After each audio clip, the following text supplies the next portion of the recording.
Today I will give you one more sample answer of writing task 2, so watch this video till the end. First of all, look at the statement.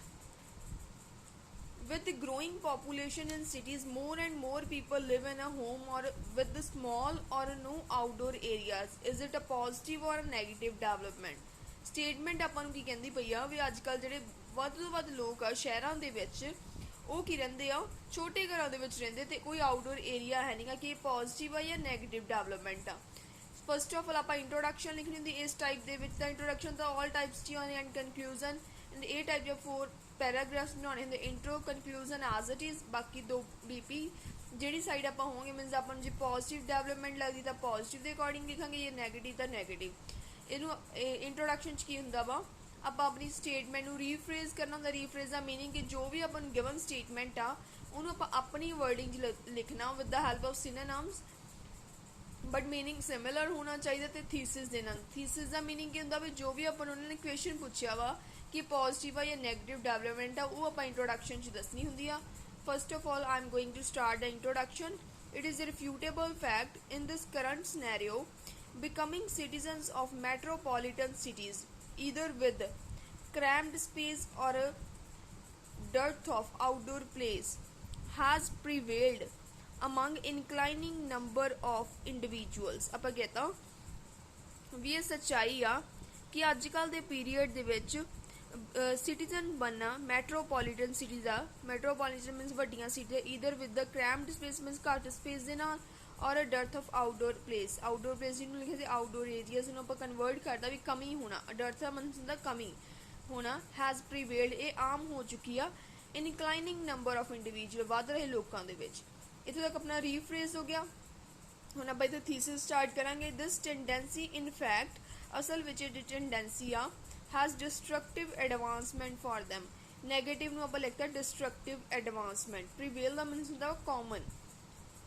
ਇੱਥੇ ਜਿਹੜਾ in fact ਹੈ ਇਹ ਆਪਾਂ hide connector ਕਹਿੰਦੇ ਇਹਨੂੰ ਜਿਹੜਾ ਕਿ helping verb ਤੋਂ ਪਹਿਲਾਂ ਸਬਜੈਕਟ ਤੋਂ ਬਾਅਦ ਲੱਗਦਾ ਵਾ ਦੋ ਕੌਮਿਆਂ ਦੇ ਵਿੱਚ let's move to the first BP of this writing task 2 how living in small houses can be taken into account difficult for common people.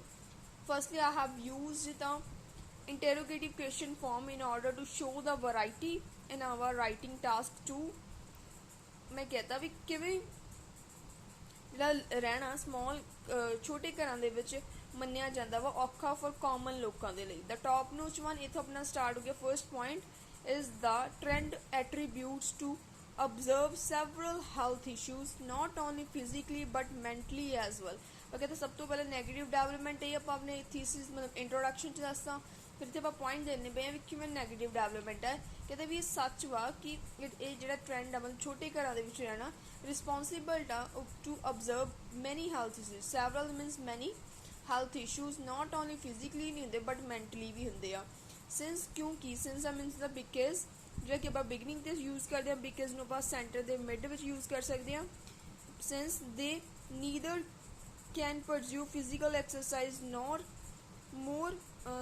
Move hair and there properly ਆਪਾਂ ਕਹਿੰਦਾ ਕੀ ਪ੍ਰੋਬਲਮ ਹੁੰਦੀ ਹੈ ਲੋਕਾਂ ਨੂੰ ਆਪਾਂ ਇਹਨੂੰ ਐਕਸਪਲੇਨੇਸ਼ਨ 'ਚ ਕੀਤਾ ਵੀ ਨਾ ਤਾਂ ਉਹ ਕੀ ਨਵਾਂ ਕੋਈ ਫਿਜ਼ੀਕਲ ਐਕਸਰਸਾਈਜ਼ ਕਰ ਸਕਦੇ ਛੋਟੇ ਘਰਾਂ 'ਚ ਨਾ ਹੀ ਮੂਵ ਕਰ ਸਕਦੇ ਇੱਧਰ ਉੱਧਰ properly provided they reside in such a slot ਜੇ provided ਦਾ ਮਤਲਬ ਹੈ if ਵੀ ਜੇ ਉਹ ਅਜਿਹੇ ਘਰਾਂ 'ਚ ਰਹਿੰਦੇ ਆ ਤਾਂ ਆਪਾਂ ਇਹਦੇ ਵਿੱਚ ਨਹੀਂ ਇੱਦਾਂ ਮੀਨਸ ਮੂਵ ਨਹੀਂ ਕਰ ਸਕਦੇ ਇਹਦੇ ਵਿੱਚ ਆਪਾਂ if ਵਾਲਾ ਸੈਂਟੈਂਸ ਜਿਵੇਂ ਬਿਗਨਿੰਗ 'ਚ ਲਗਾਉਂਦੇ ਆ ਇਸ ਤਰ੍ਹਾਂ ਆਪਾਂ provided ਵੀ ਉਹਦੀ ਜਗ੍ਹਾ ਯੂਜ਼ ਕਰ ਸਕਦੇ ਆ ਬਟ ਇੱਥੇ ਮੈਂ ਸੈਂਟੈਂਸ ਨੂੰ ਥੋੜਾ ਜਿਹਾ ਘੁਮਾ ਕੇ ਮੀਨਸ ਜਿਹੜਾ ਵਾ ਕੰਡੀਸ਼ਨਲ ਸੈਂਟੈਂਸ ਆਪਾਂ ਕਹਿੰਦੇ ਆ if ਵਾਲੇ ਨੂੰ ਉਹਦੇ ਵਿੱਚ ਆਪਣੀ ਕੰਡੀਸ਼ਨ ਫਰਸਟ ਹੁੰਦੀ ਰਿਜ਼ਲਟ ਬਾਅਦ ਵਿੱਚ ਇਹਦੇ ਵਿੱਚ ਰਿਜ਼ਲਟ ਪਹਿਲਾਂ ਤੇ ਕੰਡੀਸ਼ਨ ਬਾਅਦ ਵਿੱਚ ਲਿਖੀ ਆ मीनस इफ वाला सेंटेंस बैक से लगाया और रिजल्ट फर्स्टली लगाया हुआ फिर इतने आप रिजल्ट करता इट हैंस जिसकी जगह एज अ रिजल्ट लिखते हैं आप जगह हैंस भी यूज कर सकते हैं इट मे बी नोटिसेबल ये नोटिसेबल आ परहैप्स शायद inhabitants of these places can confront का मतलब face life threatening elements life threatening का मतलब dangerous elements means disease by dent of adopting sedentary lifestyle वो सीडेंटरी लाइफस्टाइल अडॉप्ट कर लैणगे जे वो छोटे घरां दे विच हुंदे क्योंकि उन्हां कोल कोई फिजिकल एक्सरसाइज लई सोर्स नहीं होगा इधर उधर मूव नहीं कर सकते यही आपां अपने पॉइंट्स मैंशन कीता वा सैकेंडली नैगेटिव आपां जिहड़ी मन्नी आ ਐਡਵਾਂਸਮੈਂਟ ਉਹਦਾ ਪੁਆਇੰਟ ਕੀ ਹੈ, the another negative side of inhabiting in the space. inhabiting ਦਾ ਮਤਲਬ reside means ਰਹਿਣ ਦੇ, live ਜਿਹਨੂੰ ਆਪਾਂ ਕਹਿੰਦੇ ਆ, ਜੇ ਆਪਾਂ synonym use ਕੀਤੇ ਇਹਦੇ, ਪਹਿਲਾਂ ਆਪਾਂ destructive use ਕੀਤਾ, ਹੁਣ ਆਪਾਂ negative ਕਰ ਲਿਆ, in this space ਅਜਿਹੀ ਜਗ੍ਹਾ ਵਿੱਚ ਰਹਿਣ ਦੇ, for multitudes. multitudes means people to realize irritation means ਉਹ ਆਪਣੇ ਆਪ 'ਚ ਇਰੀਟੇਸ਼ਨ ਫੀਲ ਕਰਨ ਲੱਗ ਜਾਂਦੇ। ਆਪਣਾ ਸੈਕਿੰਡ ਪੁਆਇੰਟ ਕੀ ਆ ਵੀ ਜੇ ਲੋਕ ਅਜਿਹੇ ਘਰਾਂ 'ਚ ਰਹਿੰਦੇ ਆ ਉਹਦੇ ਨਾਲ ਉਹਨਾਂ ਨੂੰ ਇਰੀਟੇਸ਼ਨ ਹੁੰਦੀ, ਨਾਲ ਹੀ ਨਾਲ ਸਫੋਕੇਸ਼ਨ ਵੀ ਫੀਲ ਕਰਦੇ ਆਪਣੇ ਆਪ 'ਚ, when they have to live across such variant of houses, ਜਦੋਂ ਉਹਨਾਂ ਨੂੰ ਅਜਿਹੇ ਘਰਾਂ ਦੇ ਵਿੱਚ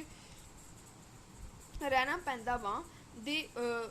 are unable to contact with both nature and greenery. ਉਹ unable means contact ਦੇ ਵਿੱਚ ਰਹਿ ਹੀ ਨਹੀਂ ਸਕਦੇ ਗੇ nature ਤੇ greenery ਦੇ। to epitome ਇਹਦੇ ਵਿੱਚ ਆਪਾਂ ਐਗਜ਼ਾਮਪਲ ਪਾਈ ਆ, ਕਿਉਂਕਿ ਬੀਪੀ ਦਾ ਮੇਨ ਸਟਰਕਚਰ ਇਹੀ ਹੁੰਦਾ ਵਾ ਕਿ ਆਪਾਂ ਮੇਨ ਪੁਆਇੰਟ ਐਕਸਪਲੇਨੇਸ਼ਨ ਉਹਦੀ ਐਗਜ਼ਾਮਪਲ ਐਂਡ ਰਿਜ਼ਲਟ ਲਿਖੀਏ,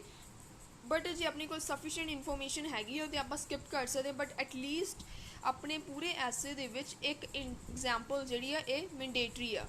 to epitome this is indeed, ਇਹ ਸੱਚ ਹੈ, news this is indeed news about India, India ਦੇ ਬਾਰੇ, that most of the population has established small living places amid mega towns. ਵੱਡੇ ਜਿਹੜੀਆਂ mega means ਵੱਡੀਆਂ cities ਨੂੰ ਆਪਾਂ ਕਹਿ ਸਕਦੇ, ਬਿਗ ਸਿਟੀਜ਼ ਦੇ ਵਿੱਚ ਉਹਨਾਂ ਨੇ ਇੰਡੀਆ ਦੇ ਵਿੱਚ ਸਟੈਬਲਿਸ਼ ਕਰ ਲਿਆ ਛੋਟੇ ਘਰ। ਰਿਜ਼ਲਟੈਂਟਲੀ ਕੀ ਆ, the more they are witnessed in these lot, ਜਿੰਨਾ ਜ਼ਿਆਦਾ ਉਹ ਜਿਹੇ ਘਰਾਂ 'ਚ ਰਹਿੰਦੇ ਆ, the more chances for them, ਉਨੇ ਹੀ ਜ਼ਿਆਦਾ ਉਹਨਾਂ ਲਈ ਜਿਹੜੀ ਆ ਚਾਂਸਿਸ ਆ, the more chances for them to get depressed, ਉਹ ਜ਼ਿਆਦਾ ਡਿਪਰੈਸਡ ਹੋ ਜਾਂਦੇ ਆ। ਹੁਣ ਆਪਾਂ 2 BP ਆਪਣੀ ਹੋ ਗਏ, ਇੰਟਰੋਡਕਸ਼ਨ ਵੀ ਹੋ ਗਈ, ਲਾਸਟ ਟਾਈਮ ਹੁੰਦਾ ਕਨਕਲੂਜਨ, ਉਹਦੇ ਲਈ ਆਪਾਂ ਕਨੈਕਟਰ ਯੂਜ਼ ਕੀਤਾ ਟੂ ਰਿਕੈਪਟੂਲੇਟ। ਰਿਕੈਪਟੂਲੇਟ ਦਾ ਮਤਲਬ ਇਨ ਕਨਕਲੂਜਨ, ਇਵਨ ਦੋ ਭਾਵੇਂ ਸਮਾਲ ਰਿਸਾਈਡਿੰਗ ਸਪੇਸ ਇਜ਼ ਲਿਊਕਰੀਏਟਿਵ ਫॉर ਮੈਨਕਾइंड, ਵੀ ਆਪਾਂ ਕਹਿੰਦਾ ਵੀ ਭਾਵੇਂ ਫਾਇਦੇਮੰਦ ਆ ਛੋਟੀ ਜਗ੍ਹਾ ਲੋਕਾਂ ਦੇ ਲਈ, ਟੂ ਸਰਟਨ ਐਕਸਟੈਂਟ ਕੁਝ ਹੱਦ ਤੱਕ। Deleterious impacts are more powerful and effective, ਜਿਹੜੇ ਡੈਲੀਟੀਰੀਅਸ ਇਫੈਕਟਸ ਆ ਮਤਲਬ ਜਿਹੜੇ ਇਫੈਕਟਸ ਆ ਉਹ ਕੀ ਆ ਬਹੁਤ ਜ਼ਿਆਦਾ ਹੈਗੇ ਆ as compare to positive ones. So this was the writing task 2. Hope so you must like this video and the ideas of mine. If you have any kind of difficulty you can share in the